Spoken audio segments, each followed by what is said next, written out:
अस्सलाम वालेकुम प्यारे बच्चों, welcome to the right angle and here is your miss Mimi. Last lecture में मैंने आपको थोड़ा सा इंट्रोडक्शन दिया था फंक्शनल ग्रुप के बारे में। एक चीज़ मैं आपको बताना भूल गई कि we designate functional group with letter are.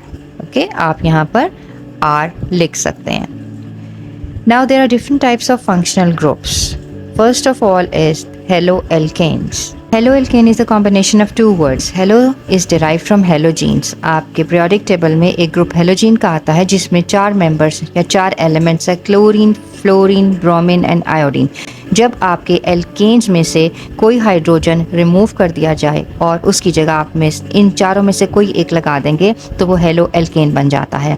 Functional groups containing carbon and hydrogen and halogens. आपके पास कार्बन और हाइड्रोजन तो ऑलरेडी मौजूद होता है, तो इसमें नया मेंबर आ जाता है halogens. Like if you take an example of methane. Methane का आपको याद होगा CH4। इसका एक H उड़ाकर अगर आप वहाँ पर क्लोरीन डाल देंगे तो आपके पास क्लोरो मीथेन बन जाता है। इसी तरह ब्रोमो मीथेन बन जाएगा। आप जो भी मेंबर लगाएंगे अकॉर्डिंगली उसको नेम कर दिया जाएगा। इसी तरह से आप इथेन ले लीजिए, that is a 2 carbon compound. Methane 1 carbon था, it is a 2 carbon compound. अब आप इसमें भी इसी तरह से करेंगे। अगेन यू कैन राइट, उस तरह से आप स्ट्रक्चर फार्मूला भी बना सकते हैं। यहाँ से अगर आप एक H उड़ा के वहाँ पर आप आयोडीन लगा देंगे तो आपके पास आइडो इथेन बन जाएगा। इसी तरह से क्लोरो इथेन बन जाएगा। That's very simple. सिंपल सी बात याद करना ये है कि आप every time you can remove H, और ज़रूरी नहीं है कि आप एक ही H रिमूव करें। इट डिपेंड्स कि आपके पास कितने वहाँ पर हेलोजीन है जो आप सब्स्टिट्यूट करना चाह रहे हैं। Second example of the functional group is alcohols. ये मैं आपको बहुत शुरू में बता चुकी हूँ कि wherever you got OH वहाँ पर अल्कोहल मौजूद होगा। Alcohols are characterised by the presence of OH group attached to a hydrocarbon. Hydrocarbon, there is no need to repeat.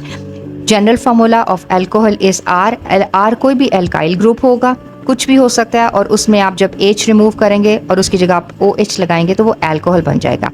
Like आप मीथेन से मेथनॉल कैसे बना सकते हैं? मीथेन इज CH4 इस तरह से, और अगर आप यहाँ से H उड़ाकर OH डाल देंगे तो आपके पास मेथनॉल बन जाएगा, और इसको राइटिंग में आप हमेशा OL लगाते हैं। And another name is methyl alcohol. इसी तरह से आप एथेनॉल बना सकते हैं। Ethane is a 2 carbon compound. वहाँ पर भी आप एक H आप रिमूव कर दीजिए और उसकी जगह आप OH लगा देंगे तो आपके पास एथेनॉल आ जाएगा, जिसका सेकेंड नेम इथाइल अल्कोहल है। और इसको आप कंपोज्ड फॉर्म में भी लिख सकते हैं। स्ट्रक्चरल फॉर्म ये थी, कंपोज्ड फॉर्म ये थी, और इसका मोलेकुलर फॉर्मूला ये आ गया। Another example is propanol, like I have told you, methanol, ethanol, propanol, butanol. Again, you can keep on increasing the number of carbon atom, और आप वहाँ पर functional group add करते जाएंगे और आपके पास नया organic compound बनता जाएगा। And every time you add OH group, alright? This shows that it is an alcohol. Third example of the functional group is phenols. Phenol, देखो यहाँ पर भी अल्कोहल की तरह से OL आ रहा है, लेकिन इसका डिफरेंस अल्कोहल से इस तरह से है कि they are always in the form of chain, but phenol, as far as phenol is concerned, it is in the form of a ring. Phenol was the first antiseptic used in an operation theater. आपने सुना होगा ना कि जब कोई चीज़, कोई tool को germ free करना होता है या उसको स्टेरलाइज करना होता है तो हम स्पिरिट्स और फिनोल्स या अल्कोहल्स यूज़ कर सकते हैं। तो it was the first antiseptic, that is a medicine to kill the germs. तो इसको फिनोल यूज़ किया गया ऑपरेशन थिएटर्स में। यहाँ पर OH ग्रुप कैसे? सेम थिंग एज हमने अल्कोहल्स में OH लगाते थे H रिमूव करके, यहाँ पर भी हम H रिमूव करेंगे और OH ग्रुप यहाँ पर ऐड होगा। But the difference is that there is removal of H from the ring structure. It is a 6 cornered ring. Phenol एक बड़ा कॉमन सा और इम्पॉर्टेंट स्ट्रक्चर है। जब भी हम कोई स्ट्रक्चर देखते हैं तो हम बेंजीन रिंग या फिनोल रिंग्स या इस तरह की स्ट्रक्चर्स को ज़रूर स्टडी करते हैं। It is actually a 6 carbon ring. ये देखो मैंने 1 2 3 4 5 6 लिखा हुआ है। You can write C here, यहाँ आप C लिख भी सकते हो। और ये जो डबल बॉन्ड शो कर रहा है ये ऑल्टरनेट डबल बॉन्ड है, और वो भी आपको कार्बन की वैलेंसी पूरी करने के लिए लगाना पड़ेगा। Like if this is first carbon, this is 1 2 3 4, यहाँ सेकेंड कार्बन 1 2 3 और यहाँ पर आपके पास H लग जाता है। इसी तरह से आपके पास सब जगहों पे CH CH CH आ जाता है और आप काउंट करें तो you got the valency 4 of carbon. यहाँ पर आपने एक हाइड्रोजन रिमूव करके OH लगा दिया, इट बिकेम फिनोल, राइट। इसका फॉर्मूला है C6H5 और यहाँ पर फंक्शनल ग्रुप OH ऐड हुआ है। अभी आप इस फॉर्मूले को याद कर लीजिए, बिकॉज आपने इसको मिक्स नहीं करना। आगे जाके मैं आपको डिटेल में बताऊंगी कि 6 कार्बन कंपाउंड कौन सा होता था।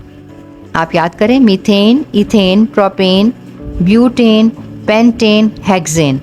तो 6 कार्बन कंपाउंड हेक्सेन भी होता है, लेकिन हम उसको फिनोल से मिक्स नहीं करेंगे, right. I will tell you in detail.